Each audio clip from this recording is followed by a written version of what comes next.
Hello.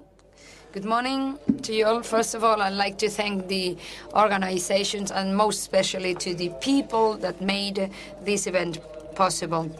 Everything started last May, so in such a short period of time, it's the result of a lot of efforts and endeavors, so it's fair that we congratulate the organizers.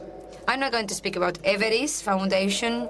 In fact, the word Everis won't be mentioned during the whole presentation, but I'm going to present how we manage human capital, human talent at our home. So we can extrapolate the management method. That is the only active asset we have. So we highly depend on this human asset. So my presentation is called How to Transform Dreams into Realities. We have created a new discipline. It's called Dreams Management, and it will be the guiding thread for our presentation. So the menu of the day would be, as a preface, we'll speak about talent, superheroes, and windmills. Then we will come to the core, speaking about attitude, not aptitude. So we will see how we can achieve a new reality in our company where each employee is a driving force for our dreams. We have heard it recurrently, this new social generation, the prosumer generation. And finally, the epilogue will include some conclusions and a future projection. Coming to the first topic aspect, the crisis, the term that has been mostly repeated, apart from talent, is crisis. I remember back in 1975, Supertramp published this record, Crisis, What Crisis? So now that we are immersed in a crisis, that we can hardly think of comparable effects. First strategy, try to simulate this character. Let's forget what is going on outside. So this would be a great mistake doing that. Another possibility could be, okay, this is the end. We are company managers, so there is no way for optimism. Let's bury all our dreams. Let's get back home pessimistically. So this strategy, of course, wouldn't be found, wouldn't have its place and wouldn't match in such a forum. There is an Asian saying we really like because it summarizes what's the correct strategy to combat these difficult times. When the wind starts to blow, some run to hide where others build windmills.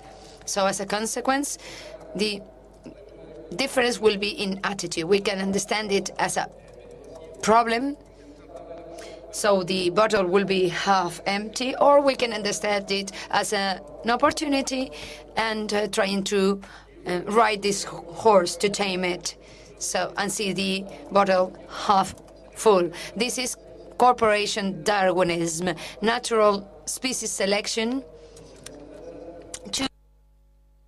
which will be reinforced as a consequence of these adverse conditions. We have the conviction, and after interviewing many people, we see that these windmills that will allow us to escape the crisis are synonyms for talent. Talent can become a driving force to transform a problem into an opportunity. Those of you that like comics of Judge Dredd, a film was made about this character. He was the law. He considered himself as the law. So if we want talent to become a windmill, we should have a look precisely at this. Our context has changed dramatically. So who's the new law for the company?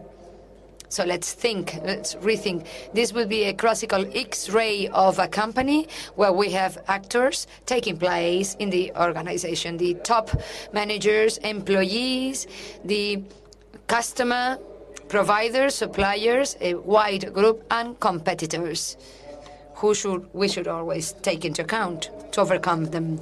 If we ask any of these actors who's the new law in this corporate ecosystem, not surprisingly, all of them would say that they are the law. The top managers, the employees, the customers would impose their dogma. Probably suppliers would say it in a lower voice, but they would also argue that they were the law. And of course, competitors would amplify this sentence that they are the law. So let's see whether there are some aspects we can capitalize on. The easiest thing will be to assume that if competitors are the law, everything is lost and we will never operate correctly as a company. So there we have 4 actors left. So we quickly discover when we look behind this is that each of these circles includes people, talent, managers with leadership talent, customers and consumers are people ultimately, and consumers and competitors are people. If we wanted to transform this system into something that serves the goals and expectations of our company, internally, top managers, employers would consider how to achieve an excellent management of talent, but this wouldn't be enough. Currently, we need to try to transform external agents in another talent or agent that participates in the everyday management of the company. This is extended talent management. Several important messages. Fortunately, we moved on from the concept of human resources to the concept of human capital. It's an easy message, but it's recurrent and it's implicit in our declaration. This is a resource, a hammer. So comparing a hammer to this, a person, the talent and human capital it embraces would be a mistake. So all human resources managers should try to change terminology and to start speaking about talent leaders. Another important message here. Apart from being a capital, not a resource, this capital is a unique asset. It's unique because people are the only agents of a corporate ecosystem that can make decisions, invent, etc. So they are inherently unique per se. But apart from this, they can become the first driving force of a company or of a business. To understand this properly, I'm going to use a metaphor. We could understand the role of people as mere cars. But in order to understand excellency in the management of human capital, we want every car to become a Ferrari. So each member of our human capital pool becomes a Ferrari. So with dreams management, we would get this Ferrari to fly. So instead of petrol, we would use Red Bull.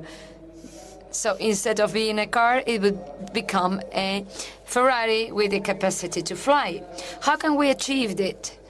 With an alternative, that of Judge Dredd, with guns becoming the law. This is a completely incorrect strategy. We are working with people, we manage frustrations, fears, feelings, and this is not the proper way to follow. After this brief introduction, we move on to the content, the core of the message. A recurrent idea. Ultimately, talent is something universal. So the first important message is that talent lies everywhere. We needn't be a superhero to be talented. So this elitist vision, many others condemned it, is the first message to take home.